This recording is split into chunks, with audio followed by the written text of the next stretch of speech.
So I hope all of you are able to see both of us. So that's how we look, in case you're wondering, right? So I'm going to just start with some ground rules. So just to make sure that we make this session organized, what we will do is there are two things that you need to know. So one is the chat window. So the chat window is the window which you used earlier, right?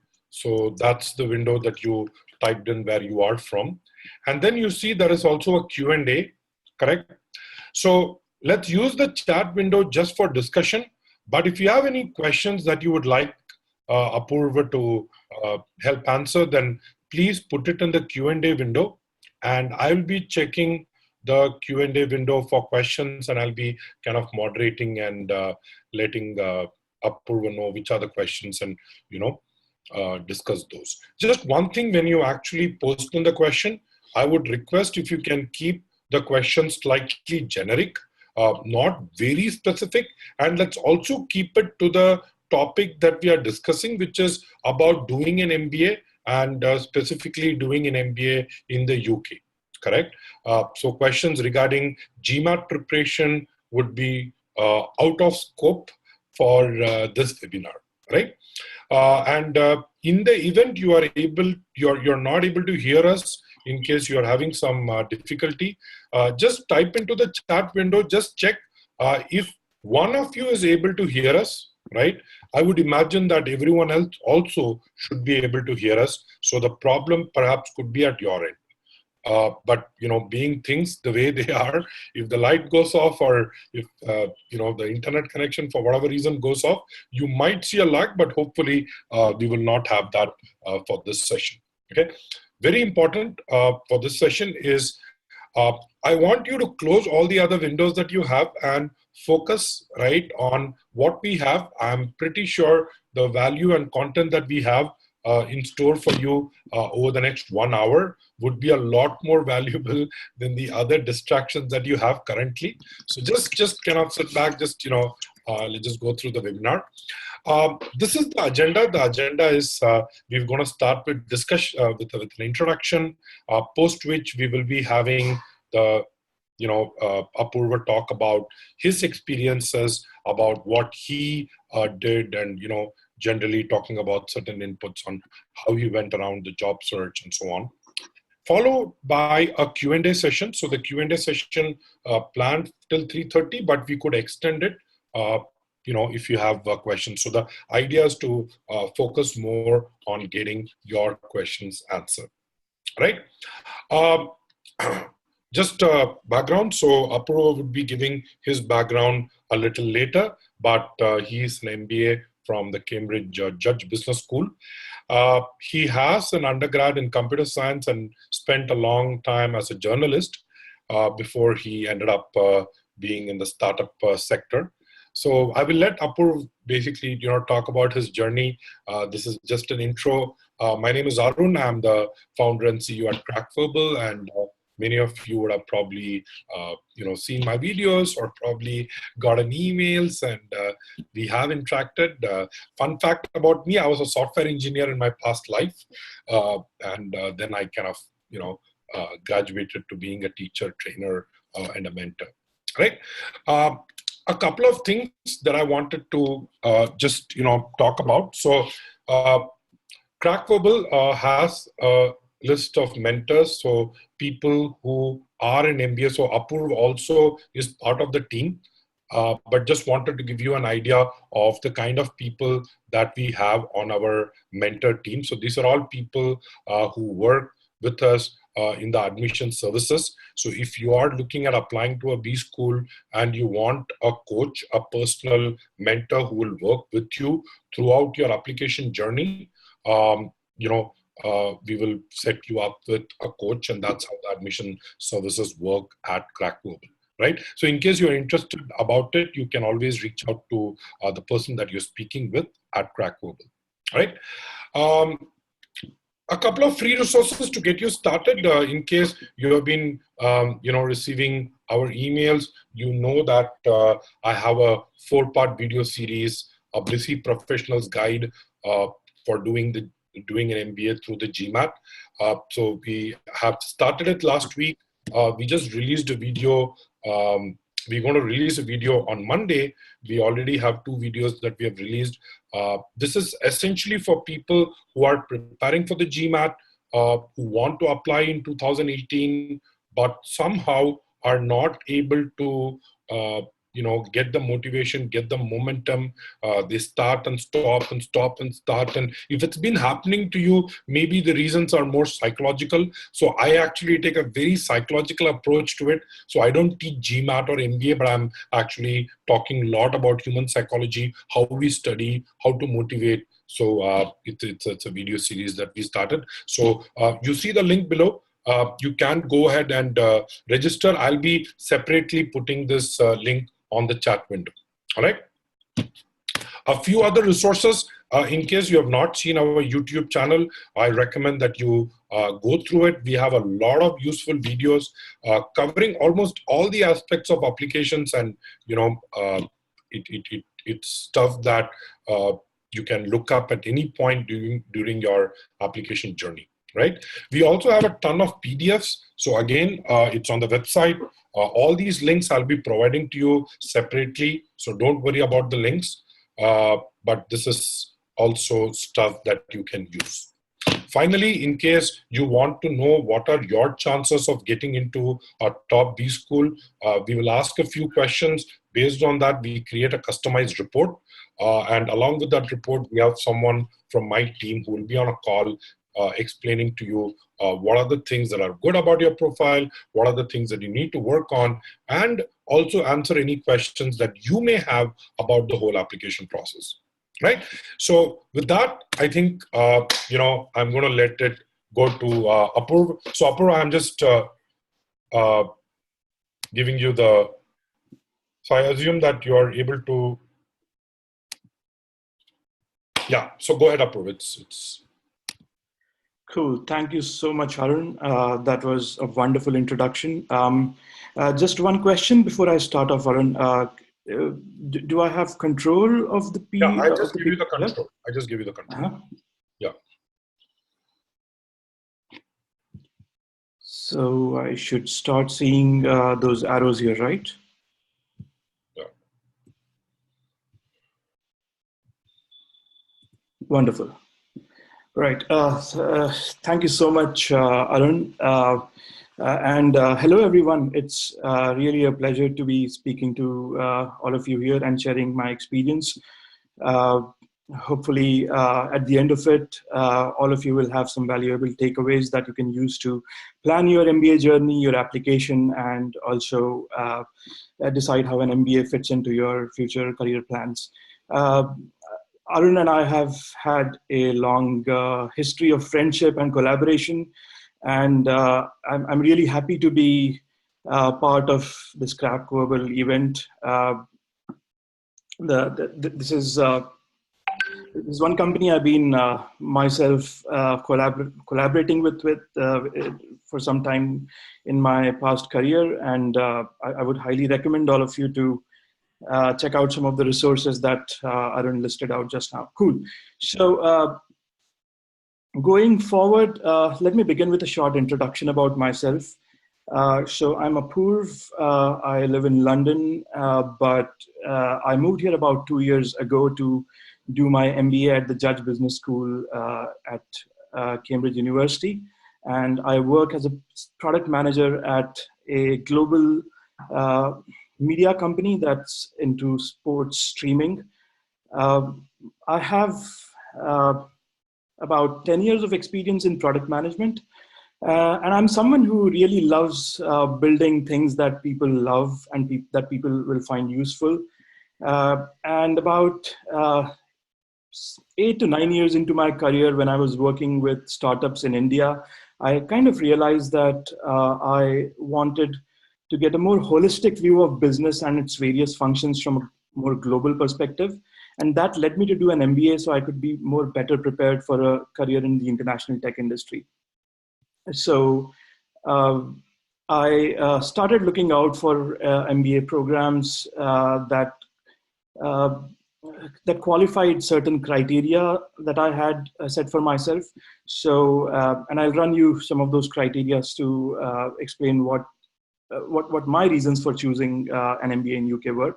So I had a family and a kid who was a few months old. So I didn't want to spend a lot of time doing an MBA. So naturally, a one-year MBA was a more preferred choice for me rather than a two-year MBA, which is in the US. I was also looking for a place with a very high quality of education. And as somebody who had spent most of his work life in India with a little bit of international experience, I really wanted to throw myself at the deep end of the pool in terms of learning how to work with people in an international environment, how to be part of a team with people from various nationalities, but also how to lead a team with people from various nationalities. And schools generally in the Europe as well as the UK tend to qualify that parameter. You'll find that most schools, most of the top schools have a highly international class with dozens of nationalities and where no one nationality is overrepresented. So that was also a prime criteria for me. So I could accelerate my learning of working in a global environment. And then finally, UK is one of the fastest growing technology, has one of the fastest growing technology sectors in the world. If you have observed the market in the UK for the last few years, you would have found that many of the top global tech companies like Google, Facebook, have started shifting their second biggest headquarters after the US to London. And that has led to a huge growth of local startups and a tech ecosystem funded by a lot of venture money, which has created a huge number of opportunities for people who are interested in the tech sector. And the fact that UK is also an English-speaking market, which is my second language, led me to choose UK as a place where I would do my MBA. So these were the main three factors that led me to choose to do an MBA in the UK. But at this point, maybe I'd also like to speak a little more about what generally the advantages and disadvantages of doing an MBA in Europe in general are. So in terms of advantages, as I said, you will typically get more international classrooms than you would get in the US or Asia.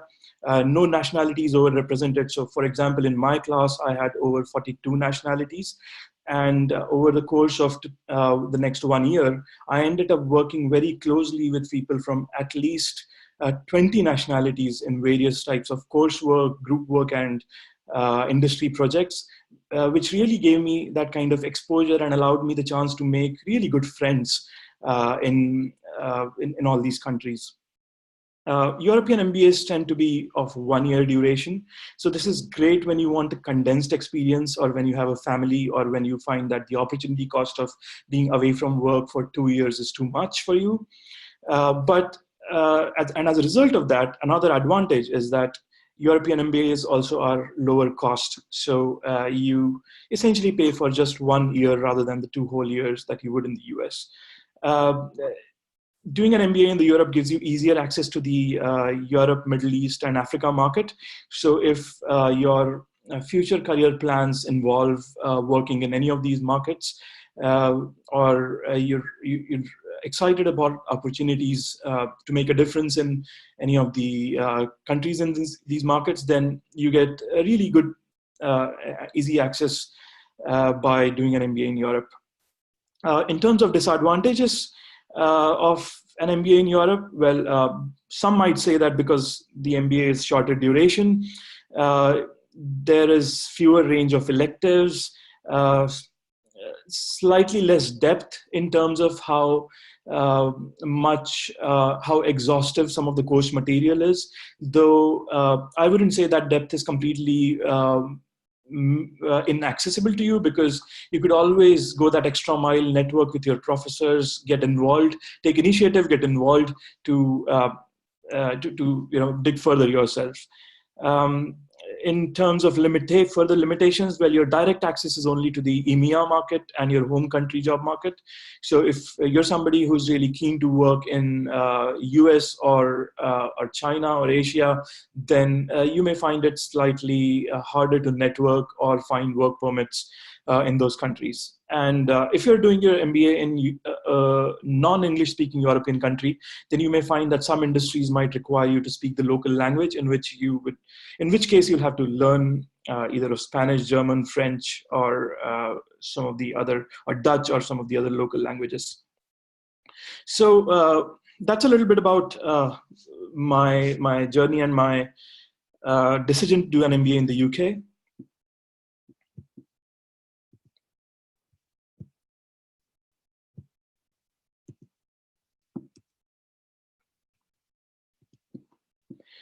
So my B school experience of this one year was one of the most riveting experiences of my life. And I feel like at the end of 1 year, I've really grown to be a much better person and a much stronger and well-prepared professional.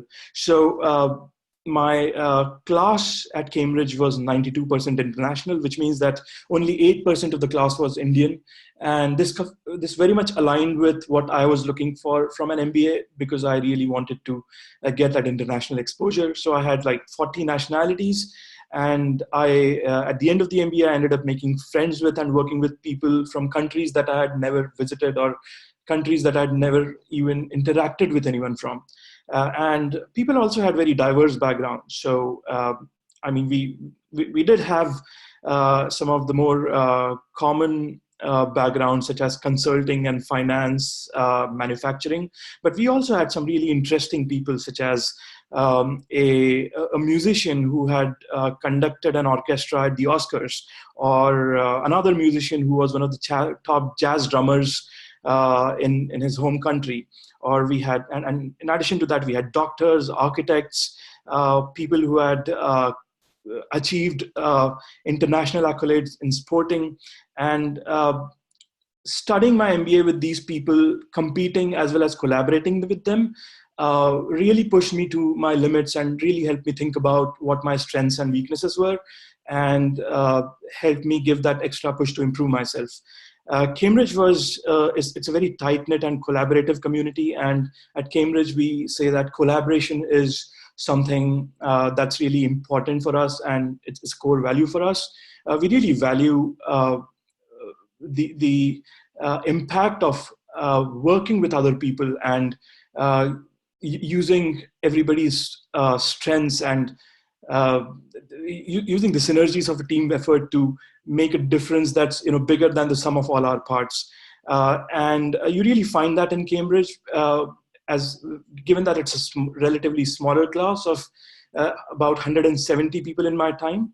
And I mean, just a couple of months after joining Cambridge, you'll find that you get on first name basis, not just with your classmates, but with even the staff and the faculty. And at the end of 1 year, everybody knows each other very well. And these are relationships that you carry throughout your life. So this kind of a small, tight, collaborative community is something that I really loved during my time at Cambridge.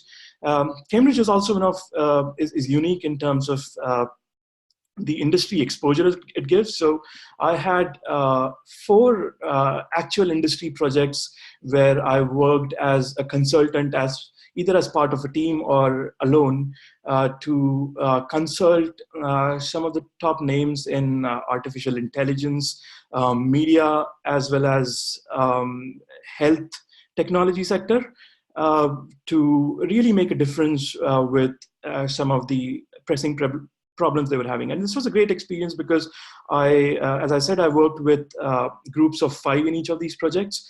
And it really helped me appreciate how to work with global teams, how to, and I ended up introspecting a little bit about what I was like as a team player, or as a manager, or as a leader in that kind of an international situation, and then use the rest of my MBA and some of the academic material to improve myself as a result. I also got exposure to business problems at a global level, and that helped me build my network with some of the most competitive people in the industries that I worked with. And finally, the Cambridge touch. So Cambridge Judge Business School is slightly different from how business schools are structured across the world. So at Cambridge, the business school is a department, which is part of the whole university. So while you study at the department, you're part of a college. So the college that I was studying at was called Hughes Hall, and again, a very international and diverse community. And in my college accommodation, my next door neighbor was a medical student, and on the other side there was a law student. And apart from making friends in the MBA cohort, I also ended up making friends across some of the other courses in Cambridge. And these are also relationships that I've now carried outside my MBA experience. So this huge gamut of opportunities that you get at a university like Cambridge, and I would also say the same thing about Oxford University. It's really valuable because it helps you, it gives you that extra edge in shaping yourself and giving you exposure to areas beyond just business.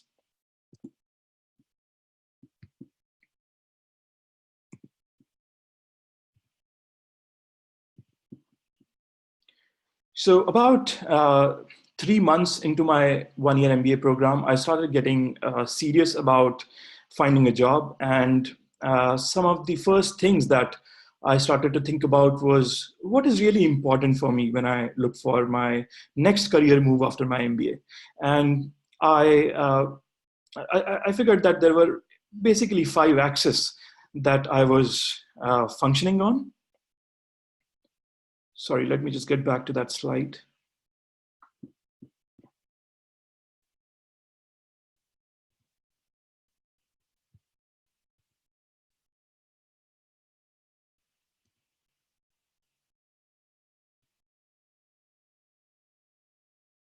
Sorry about that interruption. So I figured that it's essentially these 5 questions, right? I mean, which industry do I want to work in, and in what function? What geography do I want to be working in? What is my expectation in terms of the money I want to be making? And finally, what kind of seniority in that function do I want to start off in? And I realized that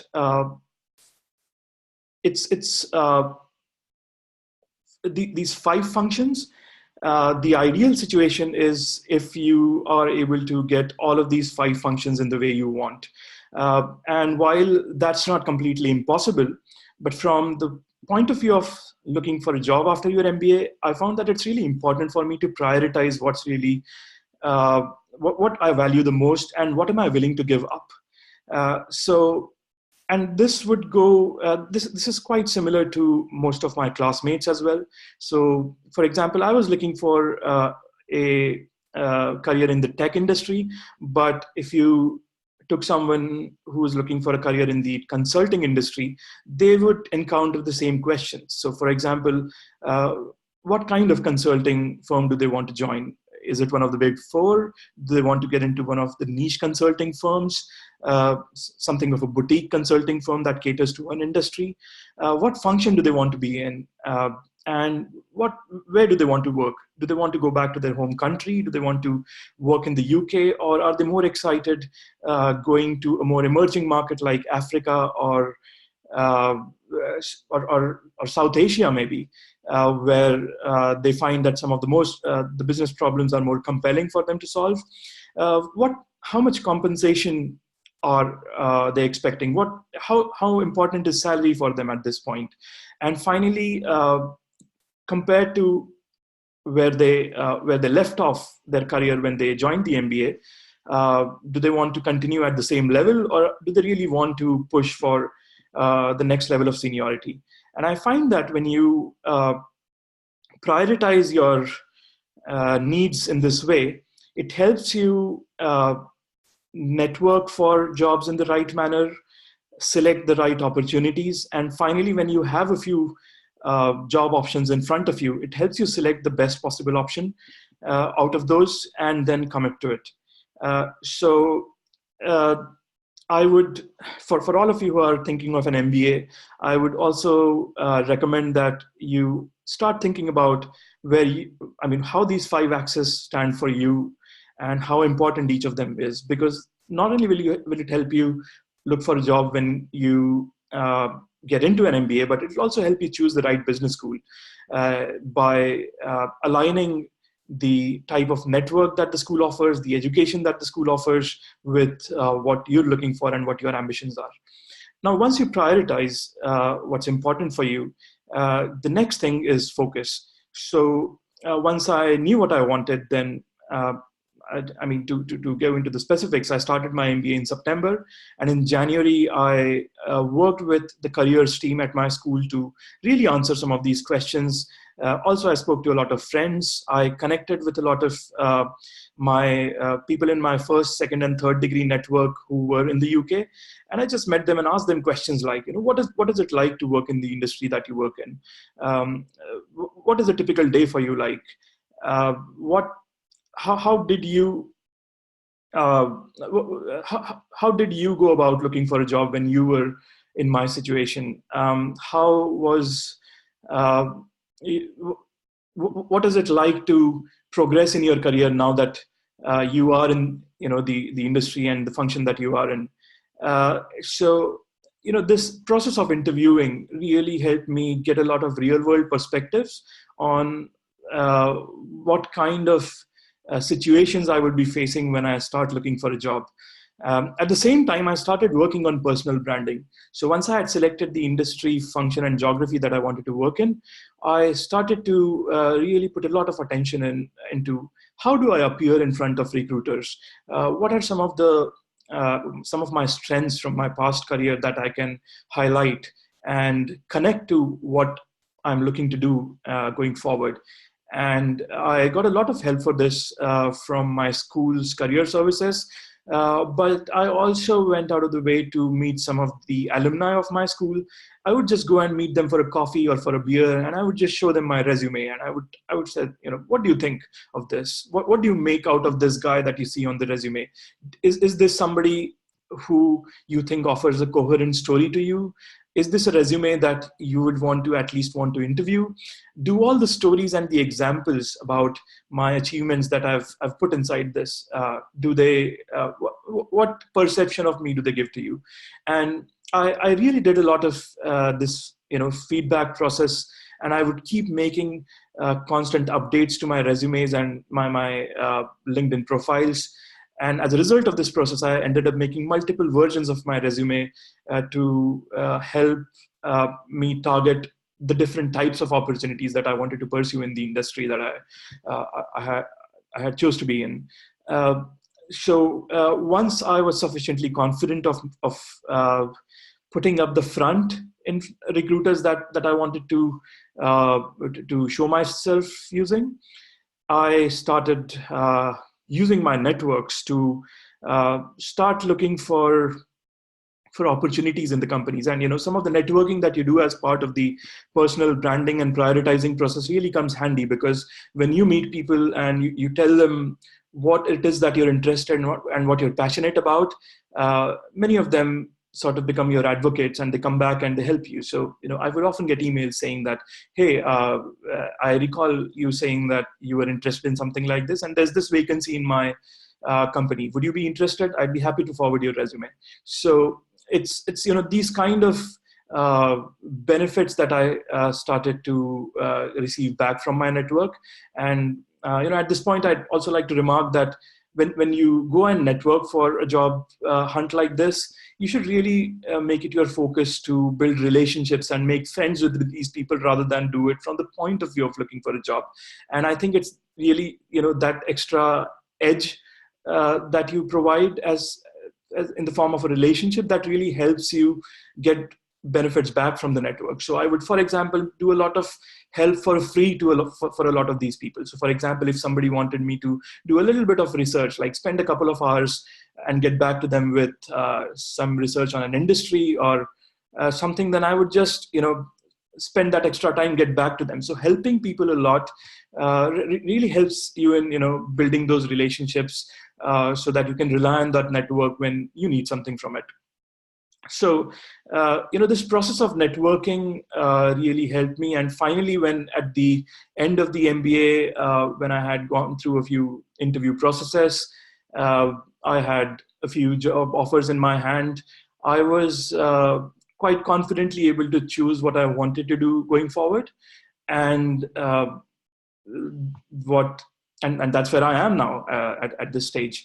A little bit also about how what opportunities you get from the school. So this differs from school to school, but typically the way career search happens is that there are a certain number of opportunities that you get through the school. So you'll always have companies like Amazon, McKinsey, Google, who will contact your school's career team asking if some of the students in the current batch are interested in joining those companies after they finish.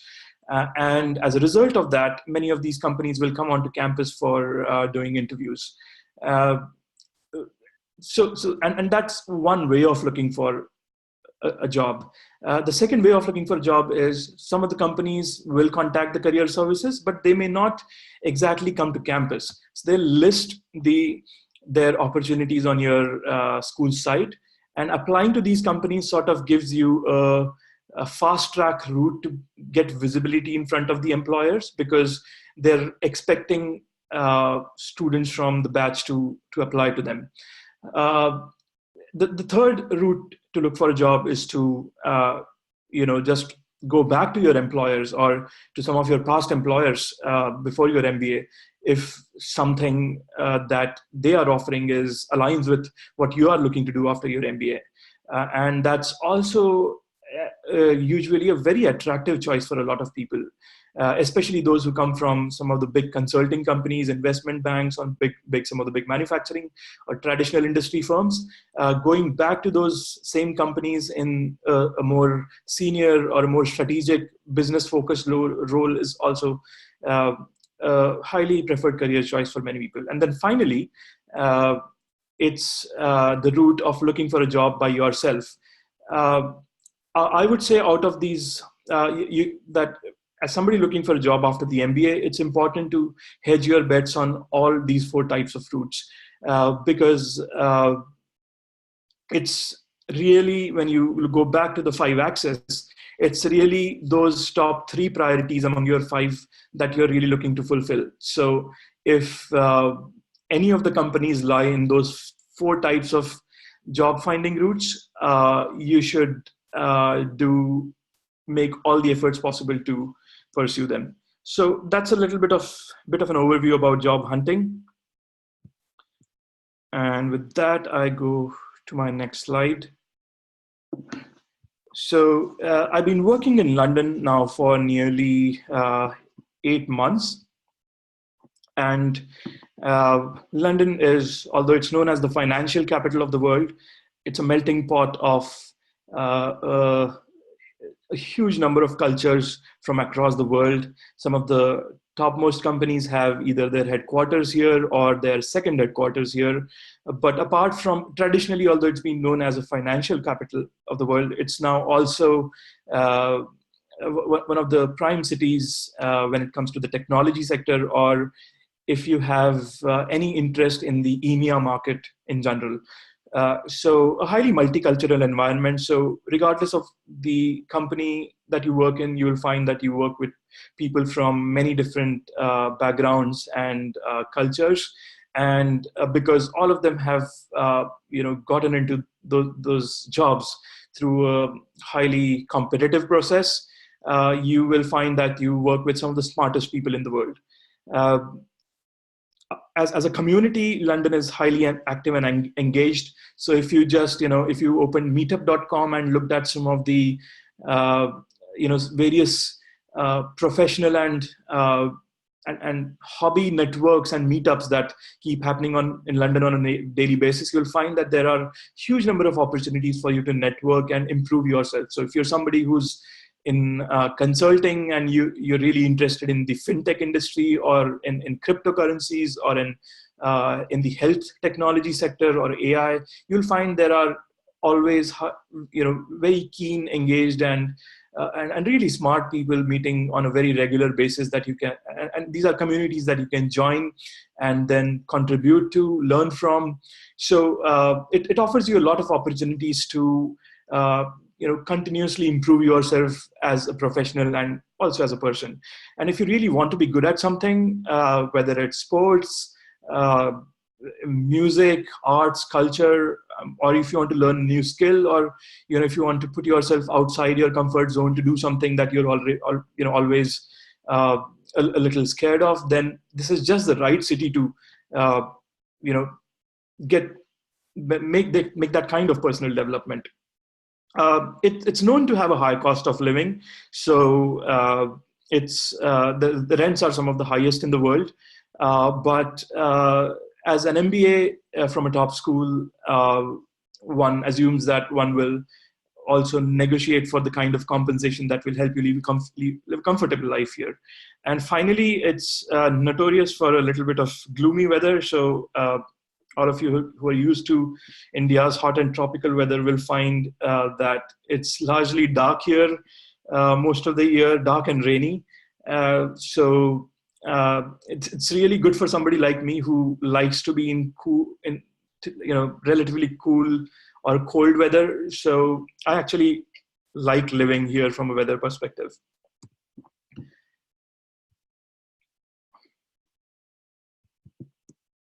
So so I mean, to conclude and get quickly into the Q&As, I mean, to get into an MBA, as well as to look for a job, you have to build your awesome personal story. What is it that really is your ambition? What are you passionate about? And how will a B school that you're targeting, how will it help you get there? To survive in your B school, make friends, engage with the community, test your boundaries, really do things that you never imagined you would do, but go that extra mile to learn new skills. So if you're somebody who's never spoken in front of an international audience of 400 people, then go participate in the debate union at the university. Or if you're somebody who's always wanted to learn to learn an international dance form, it's a university with huge number of learning opportunities even outside of academics. So engage in those communities and learn those skills. But it's really when you contribute to the community that you get the most out of it. So take part in activities, take initiatives, take leadership initiatives to do something that helps some of your classmates or a lot of your classmates, and that will really help you not only build relationships but also raise your confidence levels. And finally, when you're looking for a job, prioritize what you really want, and then focus on building the relationships necessary for it, and finally build your networks. And at the end of it, it should be not too difficult to find a job, but it's something that would require a lot of initiative from you and a lot of proactive and deliberate work from your side. So that's what I really wanted to share quickly in this presentation. And with that, if I may give the baton back to Arun. Great, thanks, Apurv. I think a lot of points, and I think what was interesting for me is personally also is what you spoke about, how you had to make that effort to go out, reach out to people and network. Because I think from an Indian perspective, you have this, right, that you're going to Cambridge, companies should come to campus and you have day zero, day one. So I think some people have that expectation. What would be your advice? Like, you've given a lot of great tips on how you can go about, but in terms of that expectation that people still have from a college, right? That I have to be placed with the responsibility of the college because they're charging me so much. What's your take on? Yeah, so that's really a great question. So Sorry, I've had a career of about 10 to 12 years in India, and uh, part of that was as one of the early employees at pagalguy.com, the MBA forum, where I also got a lot of exposure to some of the aspirations that people have in India when they join a business school. And you're very correct that Indian business schools do set that expectation that of 100% placement, that you will get a job at the end of the 2-year course. But I think what we need to appreciate here is that this 100% placement expectation is a very Indian cultural nuance. And you will find that when you go to Europe or US or some of the leading schools in Asia, this has never really been an offering from the school. Nor will most of your classmates even expect this when they join an MBA program. So the first point I want to make is that this is a huge cultural difference that you need to appreciate as an MBA applicant and set your expectations with.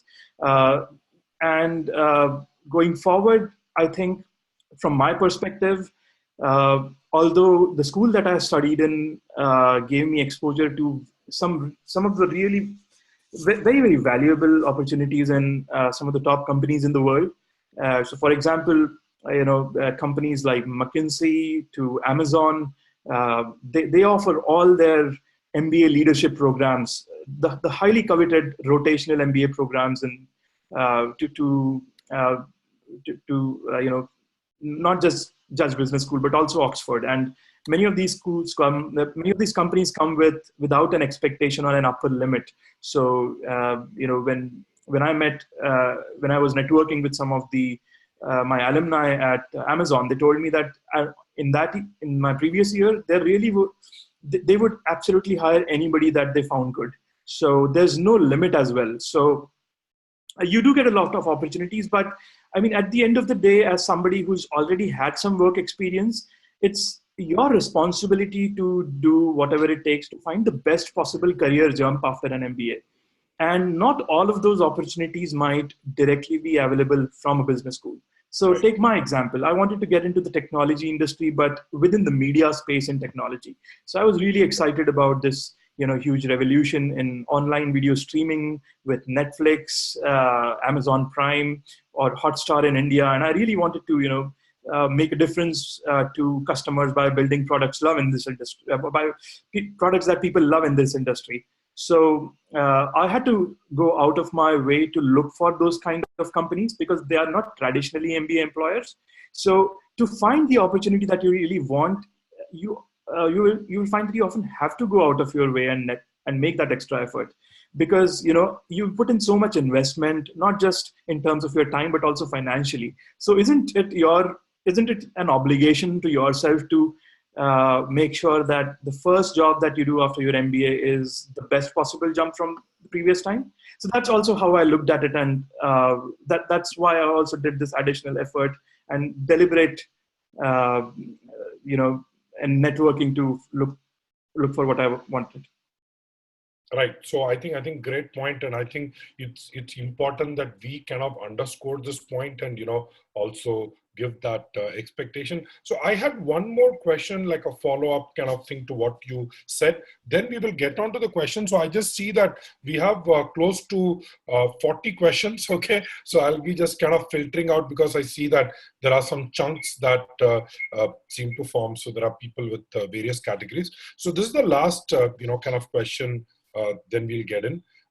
You did your MBA from UK, and if you ask me personally, when I talk to students, I tell them that if you ask me, I've had the opportunity to work in for some time in Germany, and I've been to France, I've been to Italy, and one thing I can tell you, like France, right? It's so weird because you're hardly next door neighbors to UK, but nobody speaks in English. So I think the cultural fit of going to a country where you don't speak that language, I think people at this point, probably don't realize, and this is what I say, don't think that Spain is Zindagi na milegi dubara, right? It is not as easy that you'll go in a car and, Katrina Kaif will come and teach you scuba diving. the thing is that, and I think that really works for the UK schools, Cambridge, London Business School, Oxford, so the mix. So just your point, your view on that. So that's a great question. So I promise I have no personal interest in this, but I'd like to plug a book to everyone that I feel everybody should read to appreciate what these cultural differences are. This book is called Culture Map.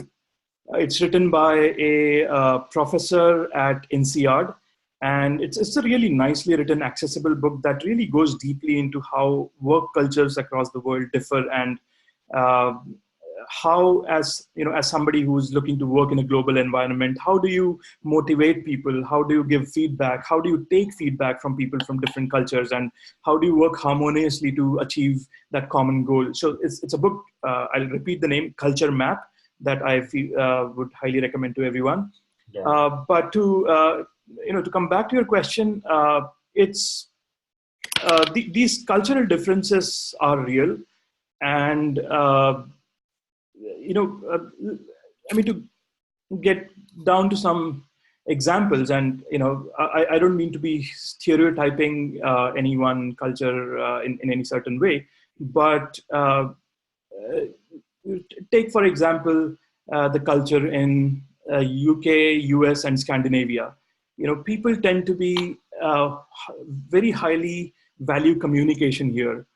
So if you wish to communicate somebody to someone, you have to be extremely clear, explicit, and not leave anything to assumption, or not leave anything to non-verbal communication. And this is something that you'll find it's very important to work harmoniously with people from these nationalities. But on the other hand, on the other end of the spectrum, if you were to work with somebody from Asia, or even some of the European cultures like France or Italy, they are what one would call as high context culture. So a lot depends on some of the things that are unsaid, or some of the non-verbal. So what your body language is. So you don't need to, if you had to give an instructorship to somebody in France or Italy, you often have to maybe do it in a more subtle manner. So it's these kind of differences that are really important in a day-to-day life. So imagine now that you're working in a team with 5 people from different nationalities, or your manager, or some of the senior stakeholders in your company are from some of the other cultures. You need to really keep in mind that to build relationships with these people, you should be sensitive to some of their cultural needs. And that's what it really comes down to when you work in a multicultural environment. Right. So cool. So what I'm going to do is, now I'm going to get to the questions. So just one thing, Apurv, maybe we can just keep the responses to, because since there are a lot of responses, what I'll do is I'll take the first 2 or 3 larger chunks, and you can spend a little bit more time on those questions. But maybe, if you can keep it at about 2 to 3 minutes, because we have to go through this. So we'll start with the first one, right? Cool. Lot of questions. So on the visa, correct? So Ashutosh had this question that compared to US, how is Europe, right? Like, do you, in case you don't get a visa, would you come back? Same question I had from, Mohammed Azhar, from a school like Judge or Side. Does getting a work permit become any easier from a, job market scenario? Similarly, Anjan had this question, which is the post-MBA visa extension. Is it 6 months before we find a job? And yeah, I think a lot of questions on the job scenario and the visa. I think that seems to be the predominant part. So you perhaps answered the job scenario bit with regards to the tech sector, but maybe, people have the problem with visa. So would I get a visa if I apply to Judge or Oxford and I graduated 2020, assuming I'm joined in 2019? I graduated in 2020. How would the visa work out? Sure. So let's take the technicals first. So when during my time, the UK government was running a pilot where graduates of a few select universities, which included Judge and Site, would get 6 months after their MBA to stay in the UK. And obviously that time is to look for a job. I don't know what the situation of that pilot program is for this year or the next year. It's something that you should check with your school. But I had 6 months. That's really the time you get after, at least at Judge Business School. In terms of a visa, I can say that a vast majority of my class were not really in a situation where they didn't have opportunities that didn't sponsor a visa. So it really comes down again to what your priorities are. I mean, will you get a job opportunity that is sponsored, that is covered by sponsorship? Yes. Does it align with what you are looking to do? That's really a question for you. So many of the people in my class who had opportunities in the UK but did not take them may have been because the opportunity was not in the function or the industry of their choice, or maybe it wasn't at the seniority of their choice. So I would say yes, it's easy to get a work permit, or rather it's possible to get a work permit, but then you need to decide where geography is placed in your priority of things. Right. So as I understand, just to, this, getting a job, so you could be flipping burgers at McDonald's, right? You can get a job, but if you're going to put 1 year of your life on an MBA, then perhaps people get a little super selective about what they want to do. So it is not that they don't get a job, they may not get a job to their liking, correct? Yeah, I mean, for example, you could be, you could have, say, 10 years of experience, and you could be expecting to join as an engagement manager level in a boutique consulting firm. But what they're currently only sponsoring for is the associate level. Now you need to take a call. Is it more important for you to stay in the UK, or is it more important to join this, make the switch to the consulting sector in that particular industry? So these are the actual, margin calls that you need to take. Right. But there are companies which do process your work permit and visa, and it's not like a blanket rule. That's one of the one of the things that you keep hearing is that if you do an MBA from UK, pretty much we see a lot of people coming back to India, and these are not people from the top schools, but the average schools, right? So I think perhaps the perception gets built that if you do an MBA in UK, you have to come back. That is not true, as I understand, correct? You do get chances, and you are a classic example, because you can speak for yourself. And I think this is for the audience. If Apurv is able to work in a field of his choice and get a visa, I think it just shows that it's always a question of possibility and probability. Possibility is always there. You need to do what it takes to improve the probability. Would that be yeah, absolutely. And one point that I probably did not add is, well, you need to clear interviews. You do realize that it's a very competitive market as well. You're competing not just with your classmates, but also your peers in some of the other top business schools. And many of these people already either have work permits for the UK. So you will have many people from either your nationality or even other nationalities who have been in the UK before the MBA as well. So they already have a permanent residence or some other kind of qualification.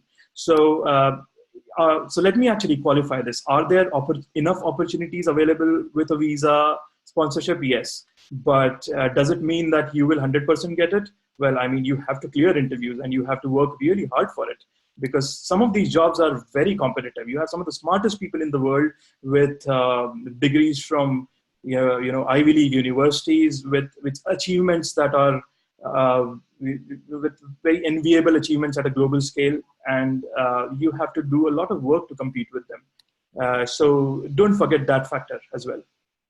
Correct. So if you were to specifically allude to people who had to come back, I would say that just because opportunities are available does not mean that you will get them if you don't do the necessary preparation to be qualified for them. Right. Cool. So I think that pretty much has answered a chunk of questions that we had around visa and B, finding a job. Just one request for people. I see questions where you have asked things like, uh, I think, which is the cheapest country to do an MBA in HR. I mean, that wouldn't be the scope of our topic, so I would not be taking many of these questions, right? So I have a very interesting question, and this is from Harsh Jain. In fact, he had a couple of questions. So the first question that he had was regarding internship, correct? And regarding career switch, right? So kind of interrelated. So one of the things that we hear is a one-year MBA doesn't give you the opportunity for internship, and that in turn, kind of, if you, especially he's interested in investment bank, so how would that impact the overall placement, right? Sure, yeah. The internship offering differs from school to school, even in the one year context.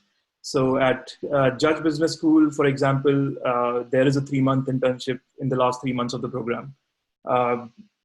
I can't say about the other schools, but this is something that I would recommend people should research, because it's not true that one-year program don't offer internships. I mean, you do have internships, and that's a good way to make career switches. And people actually do that quite commonly. I can't speak specifically about any one sector, but it really depends on,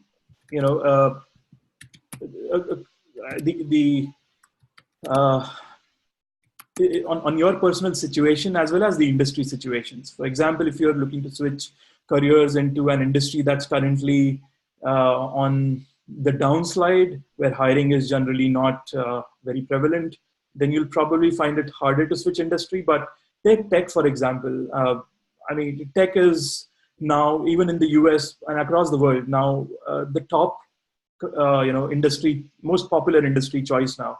As they say now, Google and Amazon are the new McKinsey and Goldman Sachs now. You'll find that in most, whether in the US or even in the UK, the single largest chunk of people really join these companies. And there's so much work happening now, not just in, like e-commerce and pure technology, but also in the health sector, finance sector, non-profit sector, where, new technologies like blockchain and AI are really making a difference. And people who previously wanted to join the finance industry now, during the MBA, because of the exposure, they realize that no, it's really, I want to join a bank in their cryptocurrency team.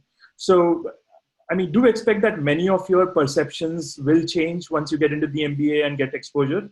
But the switch really depends on A, your effort, and B, the current industry environment that you're looking to switch to.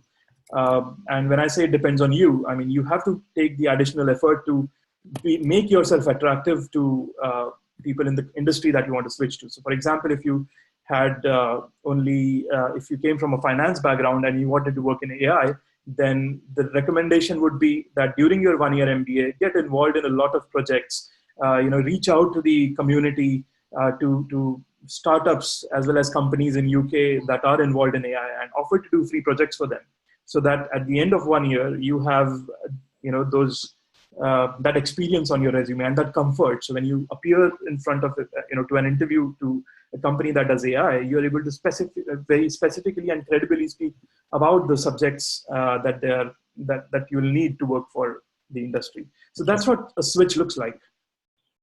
Got it. And when you are talking about finding this job, so there is also this other question that I've had. Again, maybe a quick answer on this: that what is the value of George or a Syed? If you were to come back to India, right? Like, are there, from your class, are there people who decided that maybe that's not something I wanted and ended up coming back? Absolutely, yeah. I would very much agree with that. Yes, I know people from my class and the previous batches who chose to go back to India because they had very strong reasons to go there. And they include people from the finance industry as well as other industries as well. Cool. There is one other question that we have with regards to finances. So, how did you finance your MBA? Because that's a huge ask, right? And people, I think at this point, they just start looking at it and say, "Hey, I don't have that in my bank. What do I do?"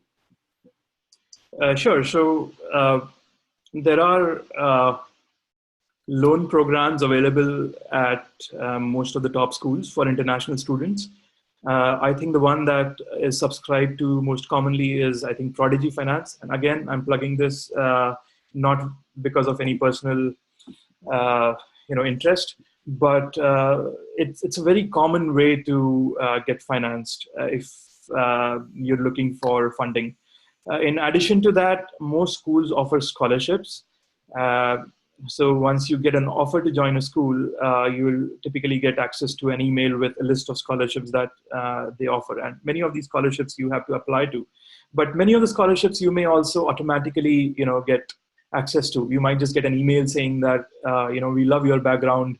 We really would like you to join the school because we think that you will really add to the diversity here and, add a lot of value to the community. So often schools will give you a part of fee waiver because of that. So there are multiple funding opportunities, but assuming that you already bought into the concept of an MBA and the value it will add to your life, you should research what funding options are available with schools before you apply to them or during the application process in general. Great. So I think just to kind of reiterate this, so there are loans that you will get. So you apply for a loan just as you would apply for a home loan. The asset over here is your MBA degree. So these are non-collateral loans in the sense you don't need to have physical assets to actually get the loan. What about scholarships? Like, have you had people getting scholarships at Judge, or is that something that you would? Sure, absolutely. Yeah, you do get scholarships at Judge, or rather, there is a significant number of scholarships available, and they're available not just from the Judge Business School as such, but also from the college that you end up living in or being part of. So these scholarships will typically cover part of your tuition or part of your living costs. As I said, some of these scholarships are often given by schools, without asking if you have a very unique kind of experience or you're bringing something to the community that they feel will, improve the quality of the school, of the batch. But many of the scholarships are, for example, there may be a scholarship for people from in the media, or one for people who are interested in going into nonprofit later, or there may be scholarships that are, launched in collaboration between the government of your home country and the University of Cambridge as a, to a certain number of people every year. So it's important to keep an eye out for what these scholarships are. And many of them are quite competitive, so you need to apply for them. So they often have their own separate essay process or a statement of purpose process. So alongside your MBA applications, you should also be mindful of applying to these scholarships. So that's it. That's how it works. Obviously, you can imagine naturally, schools will not want to just give scholarships to everyone in the class. It would be based on merit. So it's something that you have to plan, prepare, and compete for. Great.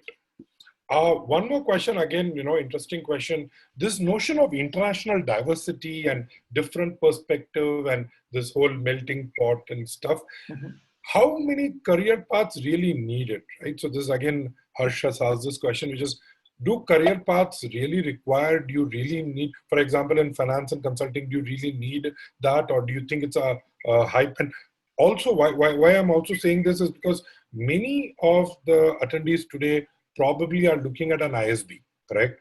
1 year program, if you think about it, but this one, lower risk, but obviously the international aspect is what is missing. What is your take on it, if I were to compare it to an ISB?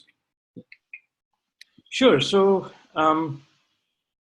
this is really a very nuanced question. I am probably not very well qualified to speak about how what is the importance of diversity, international diversity in consulting, finance, because I am not from that industry. I can speak for tech, and but I mean, let me begin by in general terms first. Well, if you're working in any, if you're looking to work in any destination which naturally, organically already has a huge diversity of international people from international backgrounds, then it's very likely that the actual workplace will also have it. I think, and if I let me get a little bit real here. One of the observations about people from many nationalities, and not just true about India, but many others as well, is that when they get out of their countries and go to other countries, they find the culture shock to be too much. And as a result, they end up just, largely building their networks within people from the same nationality. So, Indians would tend to largely clock together. I think if you're someone who is looking to build an international career, you would be put into situations where not only do you have to work with people from other cultures and countries, at some point in your career, you will also have to lead them and influence them to get the necessary positive business outcomes. And this is not simply a question of being placed in a certain position of authority. It's also about how do you build relationships with them? How do you really build that that kind of synergy that helps you work as a team or as a group that's really focused towards one common goal. So this is something that you need to train for if you haven't had this experience early in your years. And being in a university which is so international, or in a business school that is so international, it sort of puts you in a situation, take for example, European MBA programs or my school where we had 92% non-Indians. Now you have no choice at this point but to, really mingle and network with people from other cultures. So it's and then when you spend a year with them, you end up building friendships, and that teaches you a lot about how to work with teams, lead teams. And I think that's what would be missing if you wanted to look for an international career but wanted to do an MBA in India. Although I would say that schools in India are equally good, and ISB is as good as any other school. But it's really about what you are looking for and what gaps are there in your learning. So if you want to work internationally, and this is a gap in your learning, then going to an international school will fulfill it. However, at the same time, if you think there are other ways you can fulfill that learning, well, go ahead. I mean, then in that case, it's not an important factor from a business school or an MBA point of view. I mean, that is really how I would put it. Right. So yeah, I mean, London, New York, or any of the other top European cities like Munich, Berlin, right, where people generally tend to go, are very international, and you will usually find very international teams where you end up working in. So I'm just going to piggyback another question on top of this one. For Indians, how easy is it to work with people from different geographies, or or do we end up relying on our Indian network, or it's easy to say that I'll go there and I'll mix with diverse backgrounds, but once you go there you realize that they are very different. And so do you think that it's easy to kind of mix, or do you think we end up having these silos of each country is also forming? So that's again a very interesting and a nuanced question.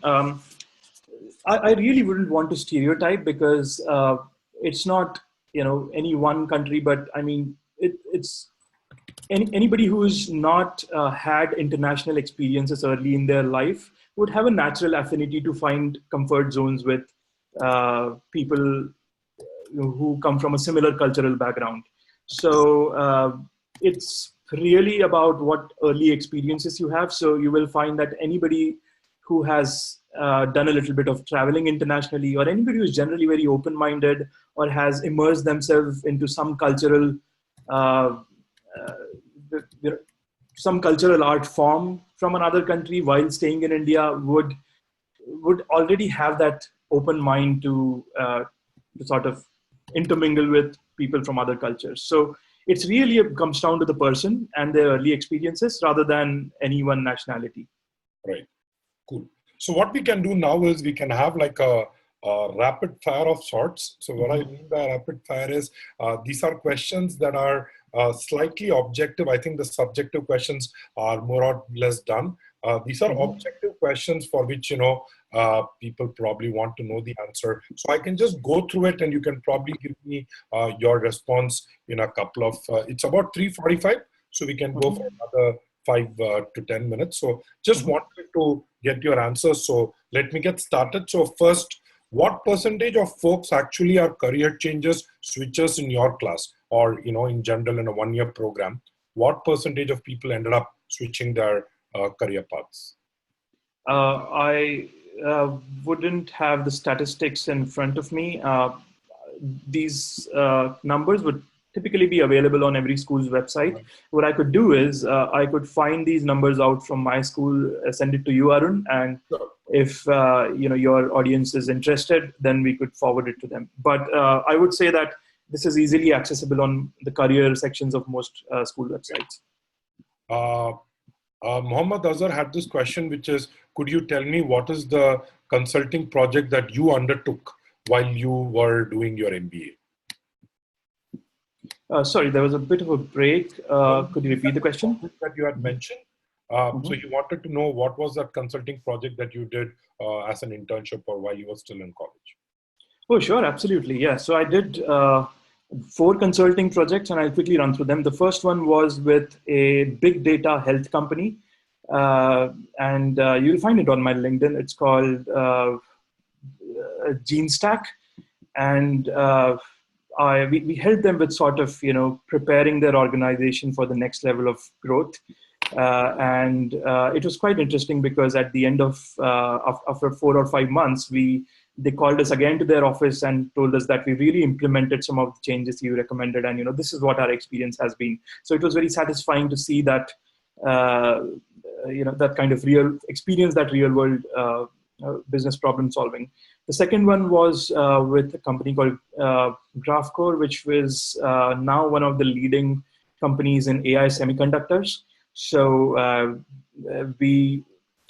it was quite interesting. We went around the world meeting, VCs as well as people at the forefront of artificial intelligence in various companies, trying to understand what the market was like and help GraphCore solve some of their pressing business problems based on that. So helped us get it really, fast track immersion into that world. The third one was with a big media broadcaster company and sort of helping them think about how to go more digital and access a more a young audience. And the last one was, this was one of my favorites actually, was with a film festival in Ireland, which wanted to take some of their content onto the internet and prepare a business model out of it. So these were the 4 projects that I worked with. Great. Cool. So I'm just going to directly jump on to the next one. Again, you can keep your answer because this is such a subjective question, and Apurv, knowing you, you can probably talk on it for a long time. But I'll try to be short. Yeah. How do you compare? And I know it's very subjective also. That how do you compare technology jobs in US versus UK? Because you are mentioning about London being, this for tech jobs, but why would you not consider US, right? So how do you compare these two? Personally, for me, I want to be in Europe for the next few years of my life. I like the life here and the values of some of the countries here, the environment. It's good for my family as well. That's personally why I would want to be in Europe. But as a comparison, head offices are in the US, but many of these companies are now starting specific problem, offices that focus on specific problems. For example, Google's DeepMind office is in London. So if you wanted to work at the forefront of AI, then on the business side or strategy side, then the best jobs are really in London.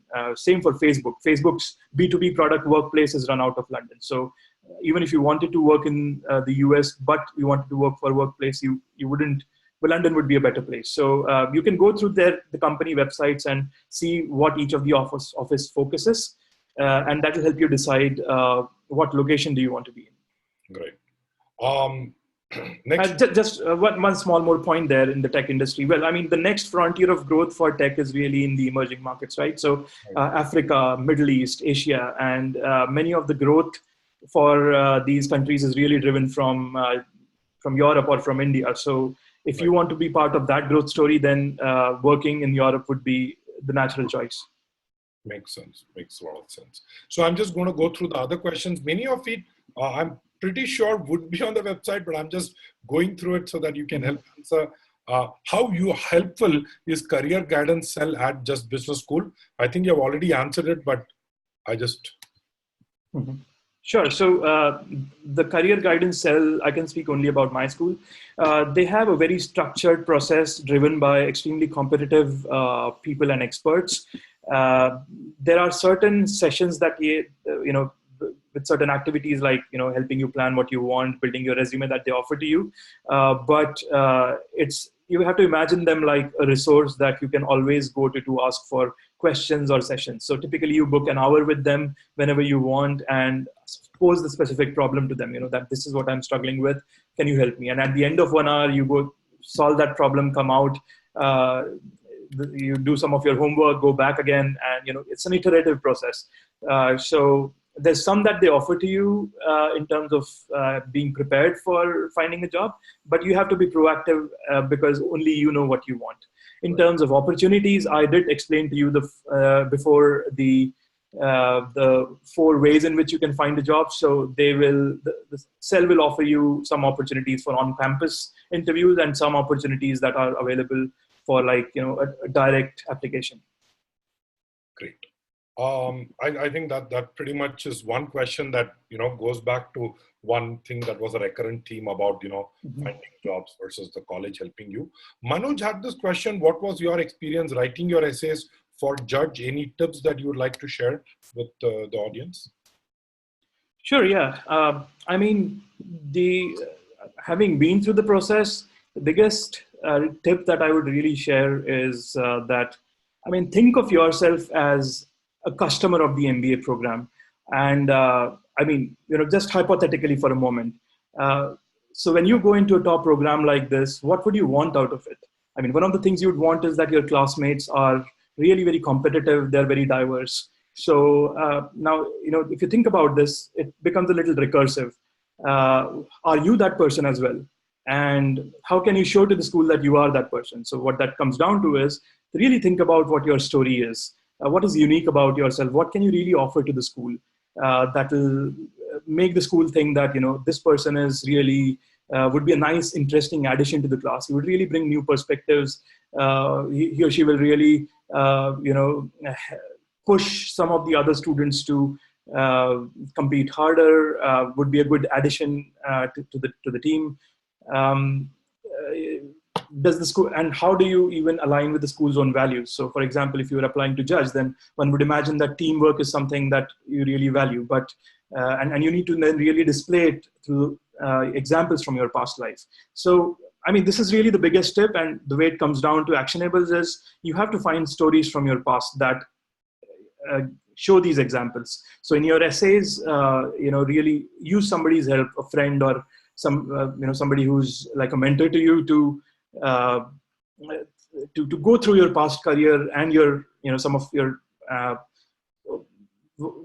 the kind of person you are and how that defines the kind of choices you made in life, and really bring that personality out in the essays to show why you're so interesting, what your ambition is, and why is that ambition useful for the school? Why should somebody offer you all these resources at the school?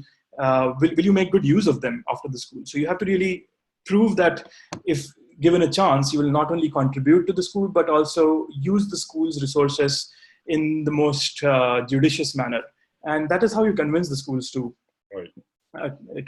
take you. So it's I'm sorry, I can't put that down to actual, 1 to 3 tips, but that's the higher level concept that you really need to work on. Right. So I'm just looking at the time. So it's about 5 minutes and I have about 10 questions. So that leaves us with about 30 seconds per question. Mm-hmm. But let's just go through, because most of these questions are, like a yes or no kind of question. Syed has this question: is judge open to candidates with 10 plus years of experience? Apurv is, you're an example of that. You had 12 years experience. So I think the answer is yes, but your take to older applicants.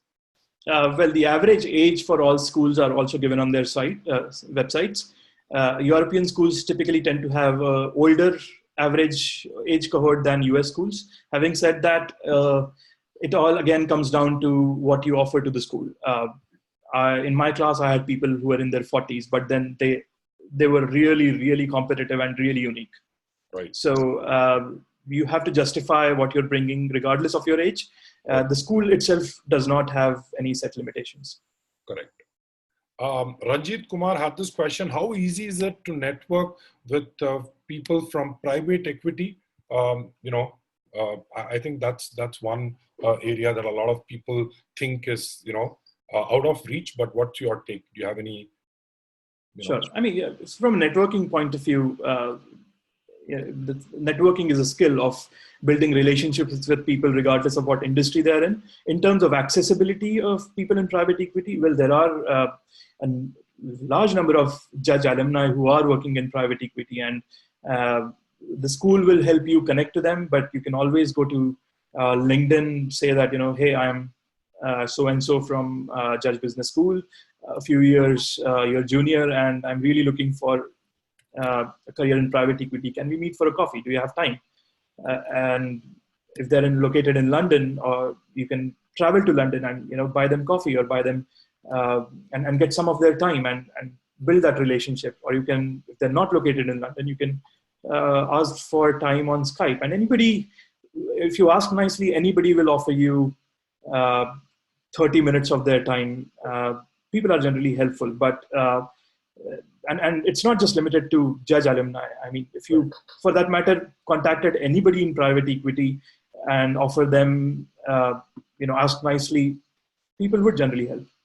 Fair enough. Again, very black and white question: does Cambridge specialize in corporate strategy or entrepreneurship? So, in terms of and we can have like a one sentence answer also, Apurv, because well, the answer is yes. There are sure. Well, the answer is there is a marketing and strategy specialization. When I was there, I think they might have split it now to strategy, and they also have an entrepreneurship specialization. So you, as part of entrepreneurship, for example, you make a business plan and pitch it to VCs. Got it.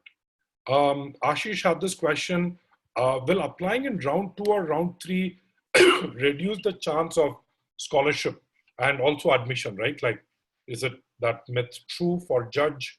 What's your...